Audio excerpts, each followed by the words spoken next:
আবারও মানবিক দৃশ্যের সাক্ষী হয়ে রইল অশোকনগরের ব্যস্ততম রাস্তা।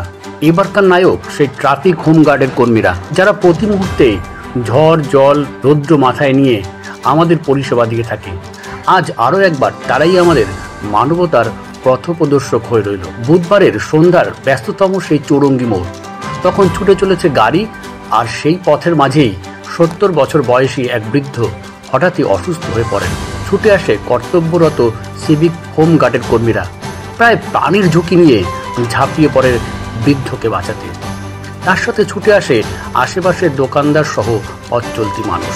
কিছুটা প্রাথমিক সেবা দেওয়ার পরেই তাকে বাড়ি পৌঁছে দেওয়ার ব্যবস্থা করে অশোকনগর ব্যস্ততম রাস্তার দায়িত্ব সামলানো বারাসাত পুলিশ জেলার অশোকনগর থানার হোমগার্ড কর্মীরা। প্রশাসনের দায়িত্বে থাকা এই কর্মীদের মানবতা আরও একবার প্রমাণ করে তাদের দায়বদ্ধতাকে। ওখানে একটা জটলা হচ্ছিল, তা আমি তখন ওখানে গেলাম। একটা বৃদ্ধ লোক, মনে হয় ওনার প্রেশারটা বোধ হয় হাই হয়ে গেছিলো। তা আমরা ভেবেছিলাম যে পড়ে গেছে, কিন্তু পড়ে যায়নি। সেদিকটা ধরে ফেলেছে। ধরে ফেলার পর ওনার ওই মাথার এখানে ভুরুর এখানে দেখলাম রক্ত, এখানে রক্ত দেখাবো। তো ওরা আবার জল ফল দিল। তারপরে বললাম বাড়ি চলুন।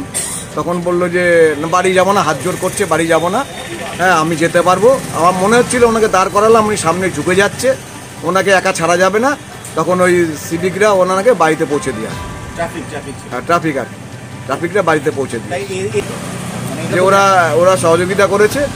একজন না, 3 জন সিভিক ছিল, একজন ভদ্রমহিলা ছিল, ট্রাফিক মানে মেয়ে আর কি, আর 2 জন ছেলে ছিল। ওরা জল ফল দিল। জল ফল দেওয়ার পর ওনাকে বললাম যে বাড়িতে দিয়ে আসি আমরা। তা বাড়ির খোঁজ পেয়েছি। তা উনি বাড়ি যেতে চাইছে না, ও একাই যাবে। তারপরে আমরা দেখলাম যে রিস্ক আছে, সেই জন্য ওই সিভিকরা ওনাকে বাড়ি পৌঁছে দিয়েছে। আপনার নাম? আমার নাম বাপি চক্রবর্তী।